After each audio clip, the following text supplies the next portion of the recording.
Hey guys, Richard Holdener here. It's late, I'm at Wastegate, and I'm alone. That can mean only one thing. I get to come up with crazy ideas to dyno test. And in this case, it's a compound turbo system for an LS.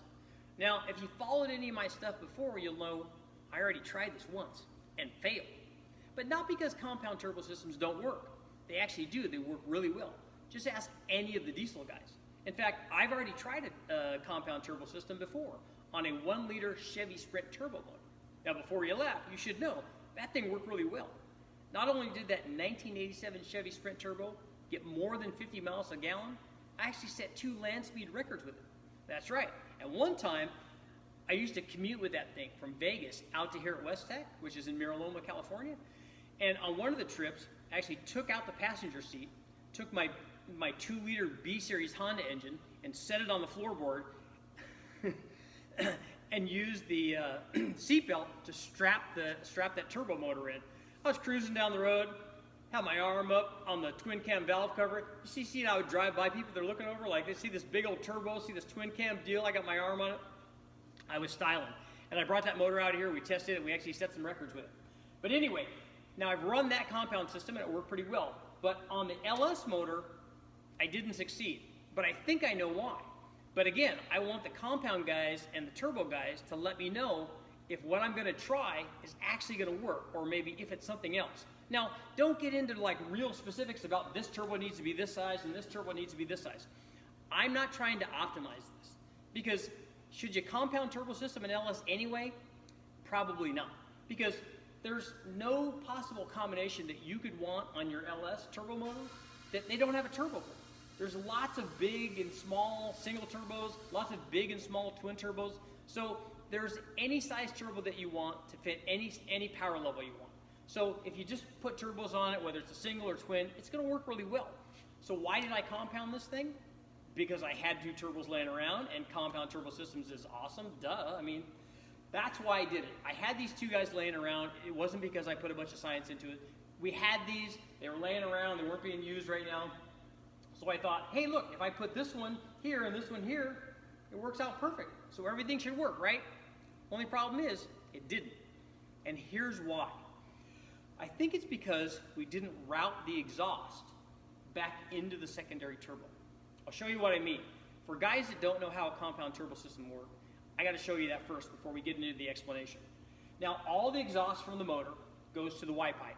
All of that Y pipe feeds the primary small turbo. So you got all the exhaust coming from the exhaust manifolds into the Y pipe, feeds into the primary small turbo.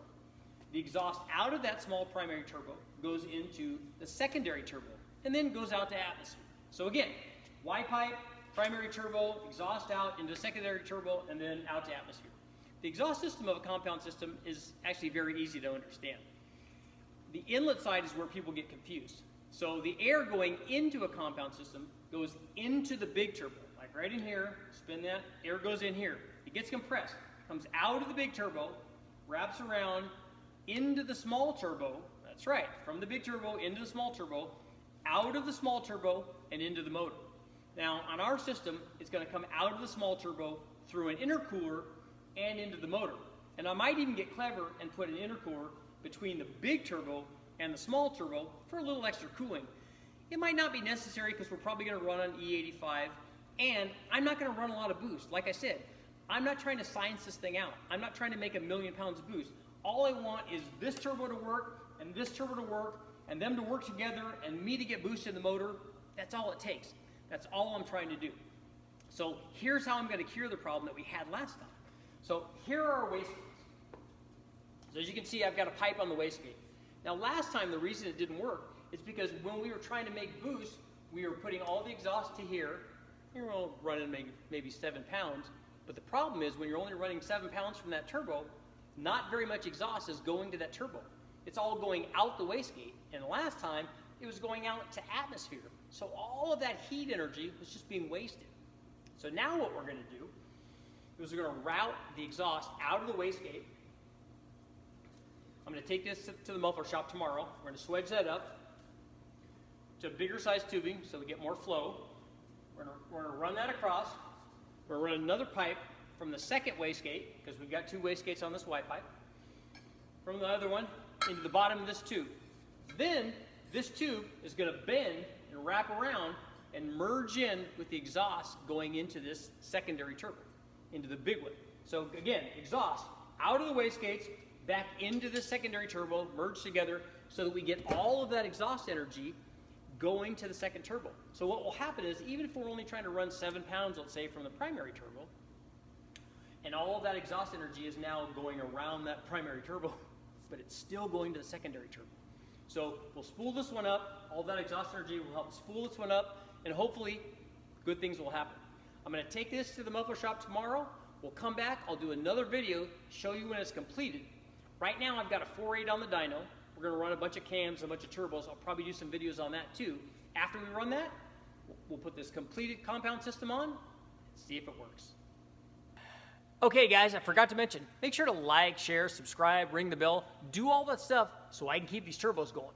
But I get a little flashback for you. This particular turbo, the CX Racing 76mm turbo, it's not just any turbo. It's actually one of the very first turbos that I ran on the Big Bang motor back in 2011. That 4.8 made 1,200 horsepower with a stock bottom end. And this is one of the turbos that helped do it. That's right, it's that old and it's still running. So make sure to like, share, subscribe, do all that stuff, but you know what? I can't wait to get these two running.